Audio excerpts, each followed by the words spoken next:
সকলোকে স্বাগতম জনাও আমাৰ ইউটিউব চেনেল চাই থকাৰ বাবে। আজি তোমালোকৰ আগত লৈ আহিছোঁ যে BA 4th সেমিষ্টাৰৰ যিটো মেজৰ পেপাৰ 4 নম্বৰ যিটো পেপাৰ আছে যে public policy and administration in India, সেইখন ছাবজেক্টৰ যিটো প্ৰিভিউ কোশ্চিন পেপাৰ আছে সেইখন তোমালোকৰ সলিউশ্যন কৰি দেখুৱাম। যিহেতু তোমালোকৰ 24 তাৰিখত এক্সাম আছে public policy and administration in India ছাবজেক্টৰ। তো তোমালোকে 2022 বৰ্ষৰ যিখন কোশ্চিন পেপাৰ আছে ইয়াৰ পৰা তোমালোকৰ বহুতো কমন পাবা। তো সেইখিনি তোমালোকৰ আগত আজি সলিউশ্যন কৰি দেখুৱাম। তো তোমালোকে যিহেতু ইয়াত দেখিবলৈ পাইছা 2022 পলিটিকেল সায়েন্স, যেহেতু এইটো CBSE কোৰ্চৰ আছিল, যেহেতু তোমালোকৰ এইবোৰ যেহেতু NAP তোমালোকৰ আণ্ডাৰত পৰি আছা, তো তোমালোকৰ বেলেগ আছে। তো পেপাৰ কোডটো যেহেতু ইয়াত দিয়া আছে তোমালোকৰ পেপাৰ কোডটো এইটো বেলেগ হ'ব। আৰু public policy and administration in India, তো তোমালোকৰ ছাবজেক্ট নামটো একেই থাকিব। আৰু যেহেতু ইয়াত দিয়া আছে ফুল মাৰ্কছ 80 মাৰ্কছ আৰু টাইম দিয়া আছে 3 আৱাৰ্ছ। তো তোমালোকৰ যিখন কোশ্চিন পেপাৰ হ'ব 24 তাৰিখত যিটো এক্সাম দিবা, তো তোমালোকৰ 60 মাৰ্কৰ এক্সাম হ'ব আৰু তোমালোকৰ 2.5 ঘণ্টা টাইম দিয়া থাকিব। তো ইয়াৰ 1 নম্বৰত যেটো দিয়া আছে 1 নম্বৰত কি কোৱা আছে যে answer the following as directed any 10 1 into 10 equal 12। তলত দিয়াবৰ নিৰ্দেশ অনুযায়ী উত্তৰ দিয়া যিকোনো 10টা। তো 1 নম্বৰী প্ৰশ্ন 10টা লিখিবলৈ আছে, টোটাল 10 মাৰ্কৰ 2022 বৰ্ষৰ যিখন কোশ্চিন পেপাৰ আছে এইটো আহিছে। কিন্তু তোমালোকৰ যে 24 তাৰিখত যিখন তোমালোকে এক্সাম দিবা public policy and administration in India, তো এইখন পেপাৰত তোমালোকে 1 নম্বৰী প্ৰশ্ন তোমালোকে 8টা দিয়া থাকিব, 8খন দিয়া থাকিব। তো ইয়াত 10টা দিয়া আছে, তো 10টা তোমালোকে চাই লোৱা কি কি প্ৰশ্ন আহিছিল, ইয়াৰ পৰা তোমালোকৰ কমন আহিব। তো প্ৰথম কোশ্চিনটো আহিছে যে এই নম্বৰটো দিয়া আছে যে লোকনীতিৰ আধুনিক ধাৰণাৰ উদ্ভৱ হৈছিল। তো অপশ্যন এ দিয়া আছে আমেৰিকাত, অপশ্যন বি দিয়া আছে ইংলেণ্ডত, অপশ্যন 3 দিয়া আছে ভাৰতত আৰু অপশ্যন 4 নম্বৰ দিছে অষ্ট্ৰেলিয়াত। চুজ দ্য কাৰেক্ট এনসাৰ, শুদ্ধ উত্তৰটো বাছি উলিওৱা। তো তোমালোকক শুদ্ধ উত্তৰটো বাছি উলিয়াবলৈ কৈছে। তো ইয়াৰ শুদ্ধ এনসাৰটো হ'ব তোমালোকৰ আমেৰিকাত। তো এইটো ইম্পৰ্টেণ্ট হয়, তোমালোকৰ 24 তাৰিখৰ এক্সামছৰ কাৰণে এইটো শিকি যাবা যে লোকনীতি আধুনিক ধাৰণাৰ উদ্ভৱ ক'ত হৈছিল। তো ইয়াৰ এনসাৰটো হ'ব আমেৰিকাত। এইটো ইম্পৰ্টেণ্ট হয়, তোমালোকে 1 নম্বৰৰ কাৰণে এইটো শিকি যাবা। তাৰপিছত যে তোমালোকৰ যেহেতু 2022 বৰ্ষৰ যিখন কোশ্চিন পেপাৰ আছে 4th সেমিষ্টাৰৰ, এইটো কি দিয়া আছে। তো বি নম্বৰটো দিয়া আছে যে ভাৰতত গ্ৰহণ কৰা এটা লোকনীতি উল্লেখ কৰা। তো যেহেতু 22 বৰ্ষত এইটো আহিছিল, তো এইবোৰৰ কাৰণে শিকিবা এইটো যে ভাৰতত গ্ৰহণ কৰা এটা লোকনীতি উল্লেখ কৰা। ইয়াৰ আনসাৰ দিছে ৰাষ্ট্ৰীয় খাদ্য সুৰক্ষা আইন। চি নম্বৰটো দিছে ভাৰতীয় সংবিধানৰ 73তম সংশোধনী আইন কেতিয়া গৃহীত হৈছিল। তো ইয়াৰ এনসাৰটো হ'ব 1992 চনত। ডি নম্বৰটো দিয়া আছে ভাৰতীয় স্থানীয় স্বায়ত্তশাসন পিতৃস্বৰূপ হিচাপে কাক আখ্যা দিয়া হয়। মষ্ট ইম্পৰ্টেণ্ট হয় এইটো। ইয়াৰ এনসাৰটো হ'ব যে লৰ্ড ৰিপনক ভাৰতীয় স্থানীয় স্বায়ত্তশাসন পিতৃস্বৰূপ হিচাপে আখ্যা দিয়া হয়। ই নম্বৰটো প্ৰশ্নটো আহিছিল যে 2022 বৰ্ষৰ যিখন কোশ্চিন পেপাৰ আছে 4th সেমিষ্টাৰৰ যে public policy and administration in India যিখন ছাবজেক্ট আছে পেপাৰ নম্বৰ 4। ইয়াৰ এনসাৰটো হ'ব যে ই নম্বৰটো দিয়া আছে ই শাসনৰ এটা সমস্যা উল্লেখ কৰা।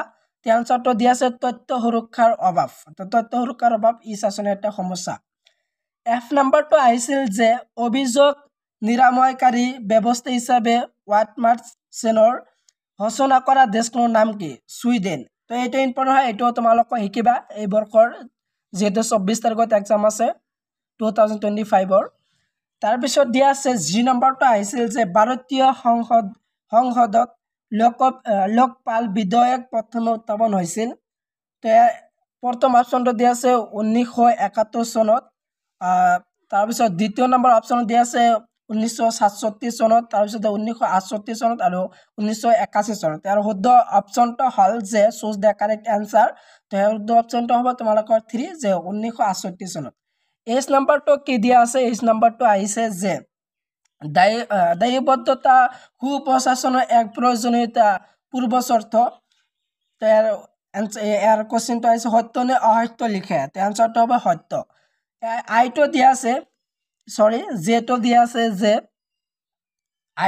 আই নম্বৰটো দিয়া আছে ভাৰতত কোনখন ৰাজ্যই প্ৰথমে সেৱাৰ অধিকাৰ আইন গ্ৰহণ কৰিছিল। এইটো ইম্পৰ্টেণ্ট হয় তোমালোকৰ 24 তাৰিখ এক্সামৰ কাৰণে ভেৰি ভেৰি ইম্পৰ্টেণ্ট হয় যে ভাৰতৰ কোনখন ৰাজ্যই প্ৰথমে সেৱাৰ অধিকাৰ আইন গ্ৰহণ কৰিছিল। কোনখন ৰাজ্য? মধ্যপ্ৰদেশ। তো মধ্যপ্ৰদেশে ভাৰতৰ ভাৰতৰ সেৱা অধিকাৰ আইন প্ৰথম গ্ৰহণ কৰিছিল তাৰপিছত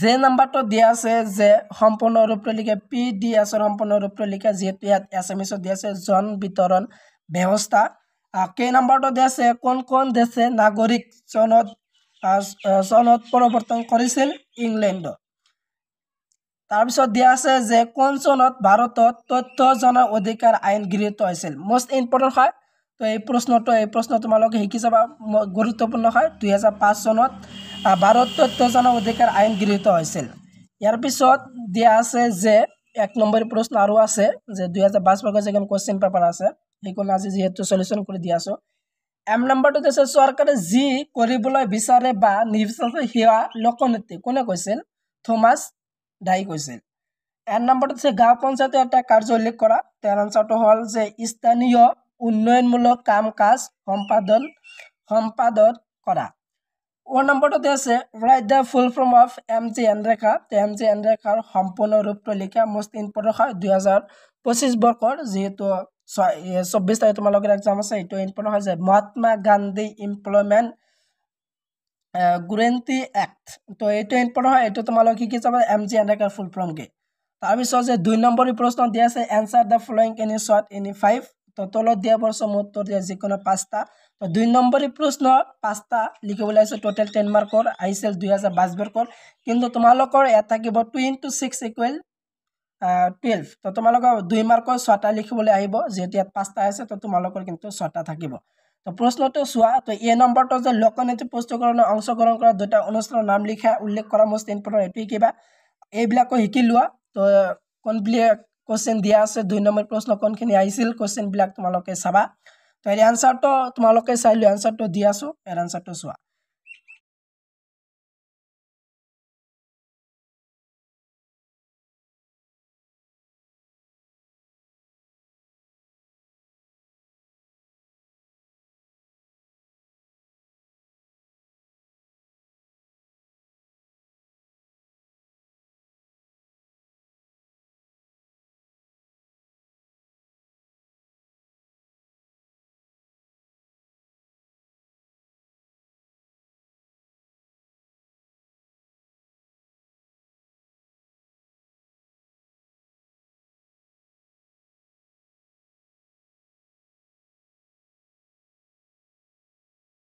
তাৰপিছত যে 3 নম্বৰত লিখিবলৈ পাইছে যে write short note on the following any four যে তলত দিয়া ওপৰত চমটকা লিখা যিকোনো চাৰিটা 5 * 4 = 20 তো 5 মাৰ্কৰ চাৰিটা প্ৰশ্ন আহিছে 2022 বৰ্ষত ঠিক তোমালোকে 5 মাৰ্কৰ চাৰিটা প্ৰশ্ন আহিব টোটাল 20 মাৰ্কৰ আহিব তো কোনখিনি আহিছিল 22 মাৰ্কৰ তো এইটো চোৱা ইয়াৰ পৰা তোমালোকে কমন পাবা তো এইখিনি চাবা তো এইবিলাক যেহেতু ইম্পৰ্টেন্ট হয় গোটেইবিলাক প্ৰশ্ন ইম্পৰ্টেন্ট হয় 22 বৰ্ষৰ যিখন কোশ্চেন পেপাৰ আছে 4th সেমিস্টাৰৰ 4 পেপাৰ যে public policy and administration in India যেটো পলিটিক্যাল মেজৰ পেপাৰ আছে তো এইবিলাক আছিল 5 নম্বৰ প্ৰশ্ন 4 নম্বৰত দিয়া আছে কি যে তলৰ answer the following question any four তো তলৰ প্ৰশ্নৰ উত্তৰ দিয়া যিকোনো চাৰিটা তো 10 মাৰ্কৰ চাৰিটা টোটাল 40 মাৰ্কৰ আহিছিল 2022 বৰ্ষত কিন্তু তোমালোকৰ যে 10 * 2 = 20 মাৰ্ক তো তোমালোক 10 মাৰ্কৰ দুটা আহিব তো দুটা দিয়া থাকিব তো ইয়াত যেহেতু চাৰিটা দিয়া আছে তো তোমালোকে চোৱা কোন বিলাক আছিল প্ৰশ্ন যে লোকনীতি বিভিন্ন মডেল বা দৃষ্টিভংগী আলোচনা কৰা এটো ইম্পৰ্টেন্ট হয় অত্যন্ত গুৰুত্বপূৰ্ণ এই প্ৰশ্নটো শিকিবা তোমালোকে 10 নম্বৰ প্ৰশ্নৰ কাৰণে 24 তাৰিখত তাৰ পিছত বি নম্বৰটো কি কোৱা আছে ভাৰতৰ লোকনীতি প্ৰক্ৰিয়া আলোচনা কৰা এটো শিকিবা তো গোটেইখিনি চোৱা তো গোটেইবিলাক ইম্পৰ্টেন্ট হয় তোমালোকে এইবিলাক চাবা আৰু আছে তোমালোকে চোৱা তো এইবিলাক আছিল কোশ্চেন পেপাৰ তো কোশ্চেন পেপাৰটো তোমালোকে সলিউশন কৰি চোৱা তো তোমালোকে কোশ্চেনৰ আনসাৰটো চাবা তো এটো আছিল তোমালোকৰ যেটো 2022 বৰ্ষৰ যিখন কোশ্চেন পেপাৰ আছিল তো এটো তোমালোক শিকি যাবা ইয়াৰ পৰা তোমালোকে কমন পাবা তো ভিডিওটো ইমানে আছিল ভিডিও একলৈ চাই থকাৰ বাবে তোমালোকক ধন্যবাদ জনাও